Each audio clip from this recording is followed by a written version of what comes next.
the Nadotpatti Nadyaha. Nakara, before that, Matanga, another says, who is predecessor of this Sarangadeva, he says, Nakara Pranayityahu, Dakaraschanalo Mataha, Nadasya Dvipadardhoyam Samichi no Mayoditaha, Nadoyam Nadate Dhatoh, Sachapancha Vidho Bhavet. So, Nakara Pranayityahu, Prana Apana Vyana Vadana Samanaha. Out of these five, Pranavayu is said to be represented by the syllable na, and Dakarascha Analomataha. Da is the syllable which represents Anala, the five. So, Nadasya Dvipadardhoyam Samichino Mayoditaha. This nada is the word derived from these two syllables, nakara and dakara. So in this manner, every text, ancient text on music and also on mantra shastra, they explain the word nada as the derivative from the two syllables na and da. So now nadotpatti nadayaha. In our body, according to the anatomy explained in, found in Ayurveda, there are 3.5 crores of nadis are there in our body. Out of 3.5 crores of nadis, from 14 main nadis, this nada is generated, it is produced according to Sangeeta Ratnakara. Here they say, Shushumnam Parito Nadyaha Kandadaha Brahmarandataha. Kanda is the navel part of our body where all the nadis, the 3.5 crores of nadis joined together. It is the junction of all the 3.5 crores of nadis.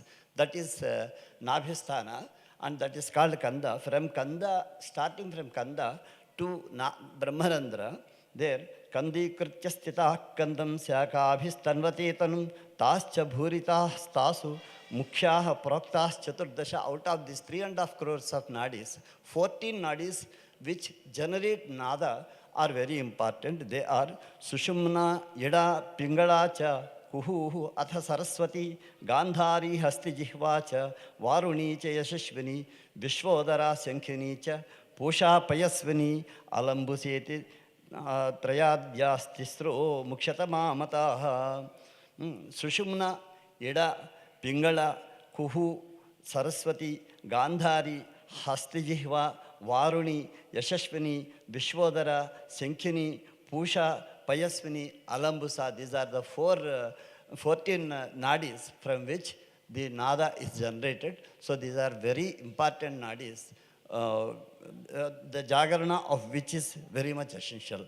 Evam vidhetu dehesmin malasanchaya samvrite prasadhayanti dhimanto bhuktim muktim upayataha. By nadopasana, what will be the result? What type of fruits we will attain?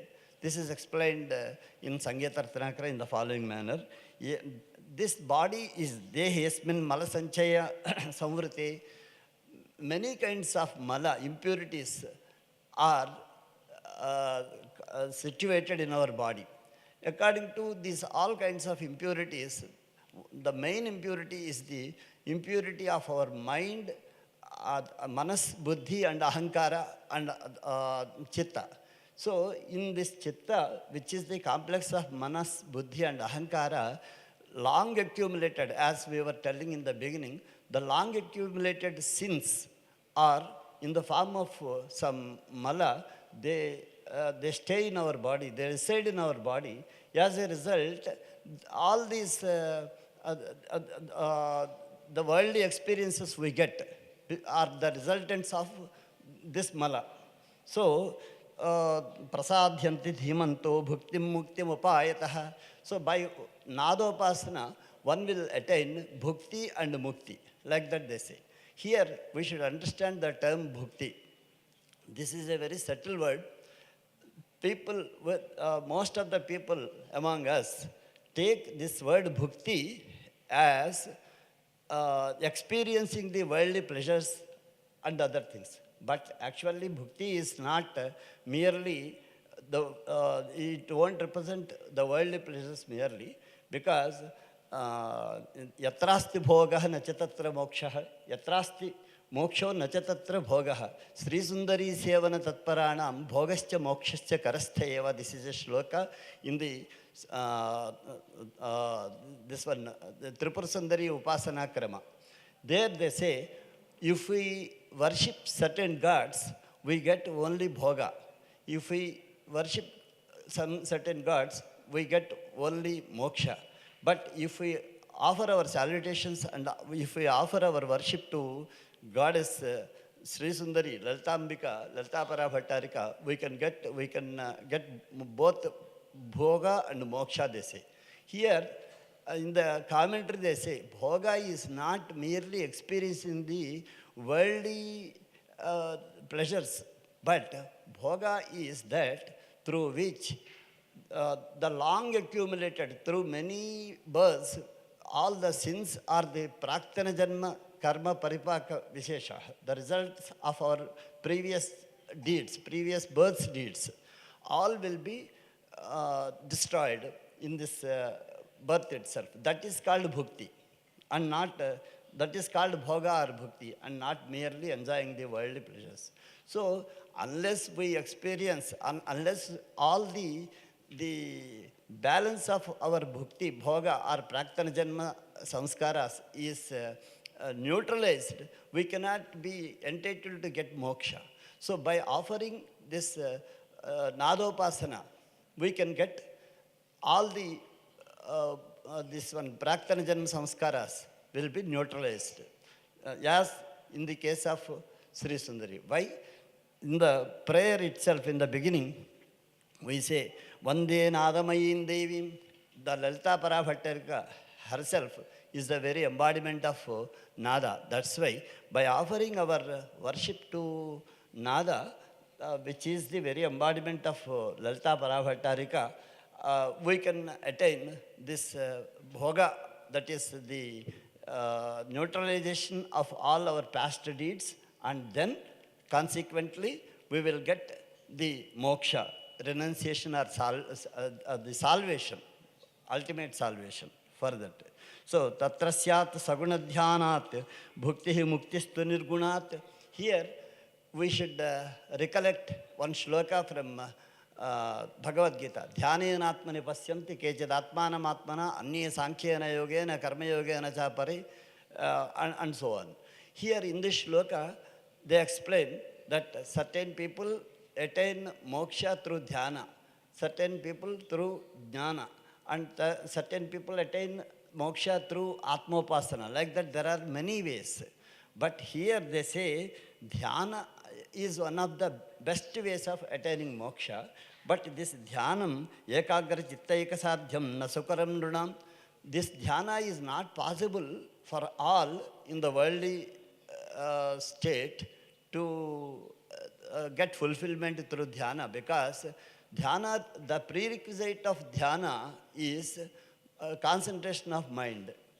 And if concentration of mind is missing, dhyana is not possible. We sit in the room of worship and we think about all other day's activities. So, such fickle is our mind or manas. So, as long as manas is such a fickle one, we cannot concentrate upon the dhyaya, dhyana dhyatru dhyaya rupa. Like that we say, dhyana is the process, dhyata is the devotee, and dhyaya is the goddess. But our mind won't fix on the dhyaya as long as our mind is not stable. So, dhyana yoga is not possible for all the people. Only a few who can control their mind can follow this dhyana, the path of dhyana yoga. Till that time, what should they do? Then there is a recommendation in the Sangeeta Ratnakara. They say, Tatra dhyanam ekagra chittaika sadhyam na sukaram nrunam. It is not so easy to follow the path of dhyana. Then tasmad atra sukhopayam sriman nadam anahatam. So then the comfortable way to practice is the worship of anahata nada. Practicing nadopasana through anahata nada. Guru Upadishta Margena Muniya Saupasate. That also should be practiced through the grace of Guru's Upadesha. And one should not start Nadopasana by himself.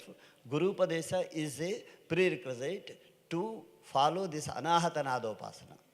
Anahatanada, Ahatanada. Here we have two aspects.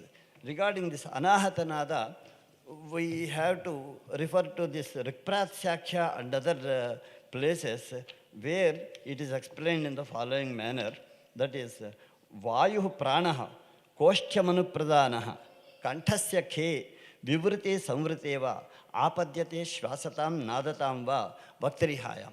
Here, this is a shloka, this is a karika from Rikpratsyakhya, where they explain that how the speech sounds are originated. It is explained. In this process, they say the vital air named prana, out of the prana, apana, vyana, udana, samana, and other types of vayus, prana vayu is the source of our breathtaking, as well as it is the source of our speech also. So the same is the source of music also. So this pranavayu, vayu pranaha, koshtyamanu pradanaha. Here, the vital air named prana is the product of lungs. So it enters into the, it is produced, it emerges from the lungs, and then it assumes the form of breath. And when comes out through larynx, while the glottis is widely opened. Glottis kha, it is called kha. Sunya marga. So it is called kha. Here, when this from the lungs, this pranavayu starts its journey to come out through mouth. In its attempt, what it does, it enters this glottis through and it touches the larynx. Then it produces svasata. And sometimes it assumes the form of nadata, that is voice.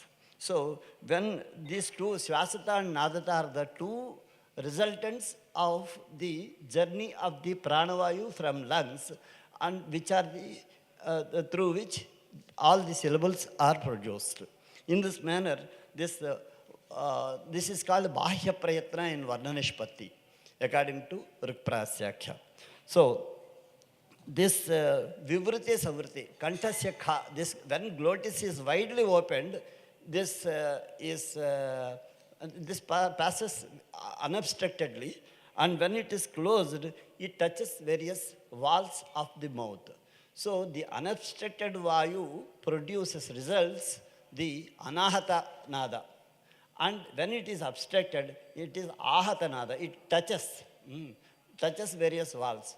That is why whenever the vayu touches various walls, different speech sounds are produced. Akuha visarjaniyanam, kantaha yucheshyanam, talhu lutrasanandantah, like that. All the gutturals and labials, cerebrals, and all these types of speech sound groups are produced when it touches various parts of our mouth. Vaktrihayam, particularly, it depends on the preference of the speaker.